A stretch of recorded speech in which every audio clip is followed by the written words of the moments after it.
Hello, नमस्ते दोस्तों। दोस्तों, आज मैं आपको जो कहानी बता रहा हूँ, ये कहानी है आतंकवाद से संबंधित है। जब मक्का जैसे पवित्र स्थान पे भी आतंकवादियों ने नहीं छोड़ा, उस पे भी आतंकवादियों ने हमला करके अपने कब्जे में ले लिया। कहानी आज से करीब 45 साल पुरानी है। जब ये घटना हुई थी 20 नवंबर 1979 को। उस दिन एक आम दिन की तरह दिन था। अपने नवाजी जो भाई हैं वो अपना नमाज अदा कर रहे थे मस्जिद में। बड़ा शांति का माहौल था। तभी कुछ हथियारबंद लोग आते हैं और गोलीबारी स्टार्ट कर देते हैं। मस्जिद में जो नवाजी थे और जो सुरक्षा गार्ड थे उन सबको अपने कब्जे में ले लेते हैं। पहले मक्का की जो सुरक्षा थी वो इस टाइप से नहीं थी जैसे आज है।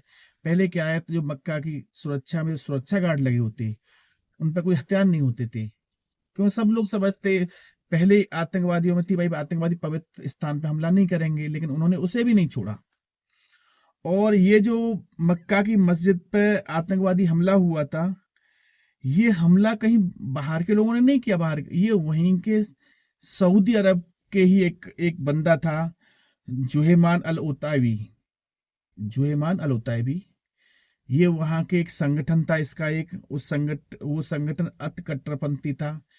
उसके उस संगठन का नाम था, सुन्नी मुस्लिम थे इस संगठन में, सलाफी गुट, इसे सलाफी गुट बोलते थे। उसकी ये अगुवाई कर रहा था और उन्होंने मक्का मस्जिद को अपने कब्जे में ले लिया। और जब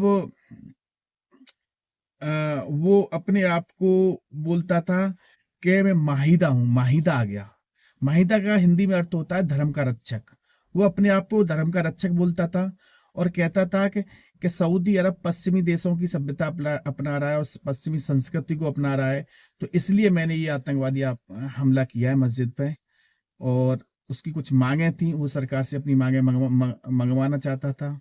लेकिन जिस समय हमला हुआ, उस समय सऊदी के जो क्राउन प्रिंस थे, जो उनका नाम था फहद बिन अब्दुल अजीज, उस समय वो अपने देश में टूनिसिया गए थे। और वहां के जो सऊदी नेशनल गार्ड्स थे, जो वहाँ के जो सऊदी नेशनल गार्ड्स होता है, जैसे हमारी सेना होती है, वहां पे सऊदी नेशनल गार्ड्स होता है, उसके जो प्रमुख थे उनका नाम था अब्दुल बिन अब्दुल अजीज।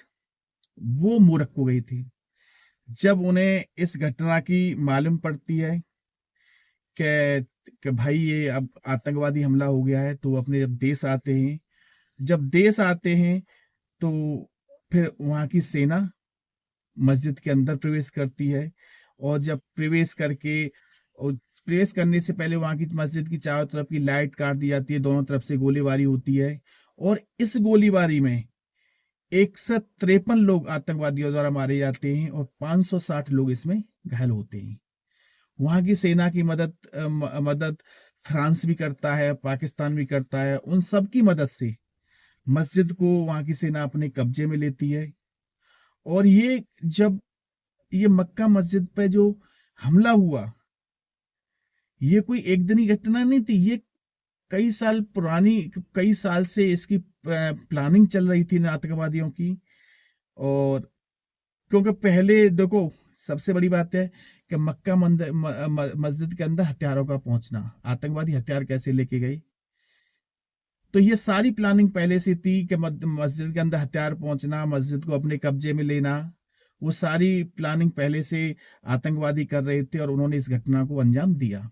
जब वहां की गवर्नमेंट ने, वहां की सेना ने मस्जिद को अपने कब्जे में ले लिया, तो इसमें से कुछ आतंकवादी गिरफ्तार भी हुए, कुछ मारे भी गए। और जो गिरफ्तार हुए और उनसे संबंधित जो दूसरे आतंकवादी थे, जो बाहर उनके आका बैठे थे, तो सब पे केस चलाया गया। और 9 जनवरी 1980 को इस घटना में जो प्रमुख 63 लोग शामिल थे, उन सबका सरकलम कर दिया गया। और इसी के साथ ही आज की कहानी खत्म होती है।